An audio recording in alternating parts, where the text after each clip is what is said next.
Protesters out in full force, candidates making their final push with just 13 hours until polls open. North Carolinians brace for a vote that could change the course of state history. An open seat in the governor's mansion and a constitutional amendment that is sparking debate across the country. Two reasons why officials are expecting a high turnout for tomorrow's state primary. But the hype surrounding this election has already led a record number of voters to cast their ballots early. News 13's Rex Hodge is in the Western News Center tonight, and Rex, voters in the mountains have not been patient about voicing their opinions.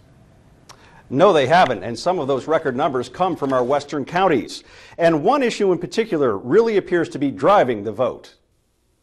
We've had quite a few inquiries about marriage amendment. Jim Doyle volunteers at Haywood County's Democratic headquarters and says he's not surprised by the record early voting turnout. Amendment 1, defining marriage as a union of a man and a woman, generating a lot of interest. Hot button here, hot button. The same analysis at Republican headquarters. In fact, I don't even have enough signs right now to put out for that. It's about 520,000 people this year early voted versus about 195 in 2010. So obviously part of that's presidential primary, part of that's these really competitive congressional primaries, particularly North Carolina 11 here.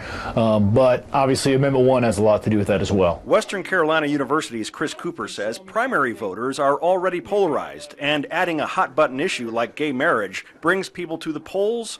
And early analysis shows they're about a year younger than 2010 and more female. It's pretty clear that public opinion is probably for Amendment 1, but at this point it's a matter of who turns out and votes. And he says having a lot of candidates running for Congress in the 11th District is helping to bring more people out, even with a redrawing of the 11th District's lines. That may not be why people are coming out, but I think it's going to cause a lot of confusion on when people go to vote. I think there's a lot of folks that don't know which district they're living in right now. We'll take the majority of the day. The day's been spent getting the voting machines ready in anticipation of a big primary day turnout at the polls. 29 places will be open between 6:30 a.m. and 7:30 p.m. tomorrow. But for all those Republicans running in the 11th District, Chris Cooper says there may not be a final result at the end of the day. Well, it looks very likely that we're going to have a Republican runoff. He cautions not to predict too much from the primary results. So I don't know that there's that much in reading the tea leaves at this point for November. I think it's going to be a really, really close race in November in North Carolina.